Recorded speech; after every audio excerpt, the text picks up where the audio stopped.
Hey, it's Glenn Tobias for The Return of Man. A number of years ago, my second oldest daughter, my wife's and my second oldest daughter, I don't know, somewhere around 12 or 13 years old, she developed this craving, and it wasn't any passing fad, as you'll hear in a minute. She developed this craving to skydive. Man, she wanted to jump out of a perfectly good airplane for all she was worth. And she's always been the spunky, adventurous type. She's just a great lady now. She's pregnant with the third of our grandchildren. We're super excited about that. Married a great guy, just an awesome man. So we're just so thrilled for her. Anyway, so this little lady, 12, 13 years old, started talking about skydiving. When she was about 16 or 17, I called, did some research, and called one of the local skydive companies, and they said, hey, call us back when she's 18. I said, well, what if I'm willing to sign off on whatever waiver? And they were very nice about it. They said, you sign whatever you like, but call us back when she's 18. So we did. And when she was 18, at that point, I think I was 48. And I thought, you know what? I'm going with her. So I did my first skydive ever when she did her first skydive ever. And we had a ball. We had a blast. And some people said, man, that seems so dangerous. But from the research I did, I found out that very professional teams of people come out to this organization every year. It was the name of the company was Skydive Louisa, and they're in Louisa, Virginia. And they were very professional and awesome folks. They put you through all this training. Now I'm picturing these World War II, round canopy parachutes that you have you can't control whether you're heading for a tree or the roof of a barn or whatever. Well, it turns out we're using these parachutes that you can steer, and you can make yourself spin in circles, and you can, to some degree, slow your descent. Not for long, but you can make all kinds of changes. So that was pretty cool. Then we found out that the emergency chute, that it was almost impossible, if you followed a couple simple steps, for that chute to get tangled with your main chute if the main chute did fail. Then we found out, in addition to that, they were hooking on our back a third parachute that monitored your descent speed and your altitude. So if you got to 1,500 feet above the ground and you were still at a certain speed, you could be unconscious, and that was kind of, in case two people bonk heads, if you passed out from fear or you passed out from the altitude, whatever the case, that chute had a razor sharp edge built into a cartridge that was fired with a .22 caliber shell, and it was going to cut a cord that would then release a 15 pound per square inch spring that would shoot the parachute out away from you. Now, no guarantee if you land with that chute, and depending on your weight and whether you're conscious or not, could you break an arm? Could you break a leg? Land? Sure. But you're not going to land at 180 miles an hour, which, there are a few stories here and there of people surviving that, but not many. So somebody said, wow, that's really dangerous. But the reason I'm telling you this story is because what did dangerous mean? Once I had done the research and found the statistics that more people, even taking into account the number of people driving cars and the number of people jumping from 13,500 feet out of a perfectly good airplane, the number of people that die in car accidents per capita is higher than percentage-wise. More people die in car accidents than die in a parachute accident. Part of it is because of all the safety measures that they put into wrapping the parachutes, into training people, all of those factors. That's so.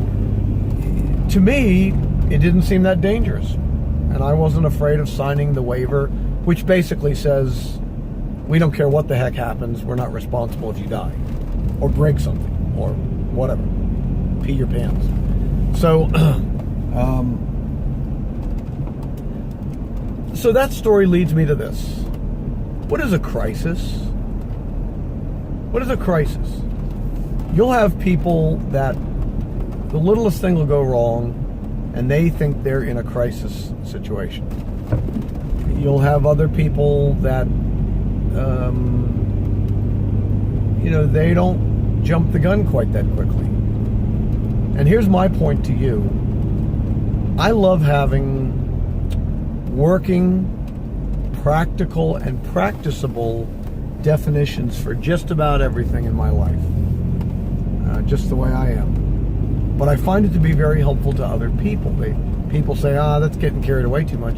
But at the right moment, I share some of these things with people, and they will say, wow, that was really helpful to know that. So what is a crisis?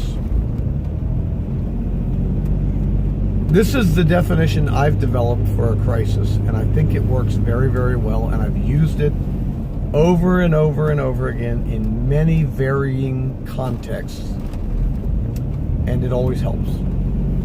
And that's this.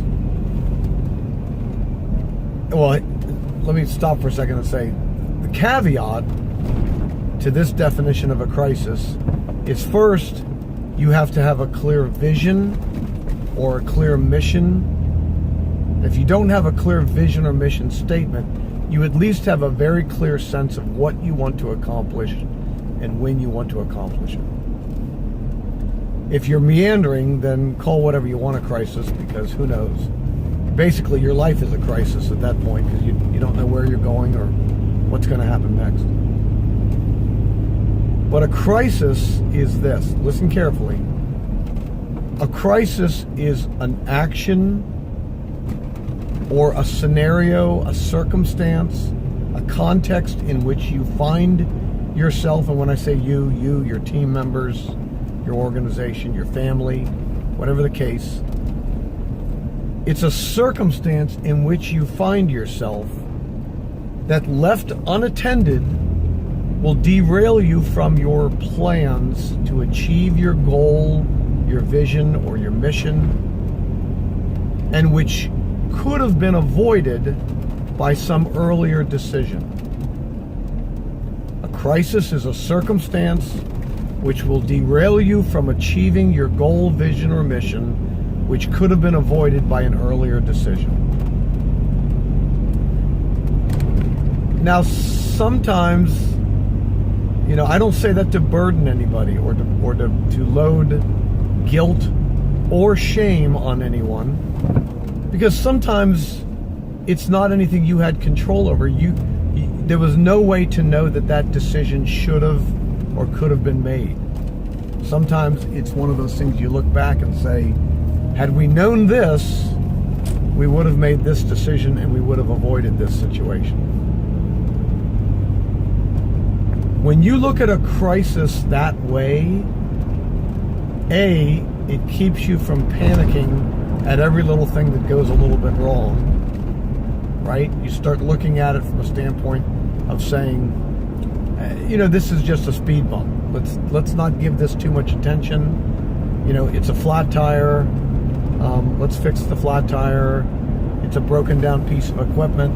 It's a person who didn't show up for practice. It's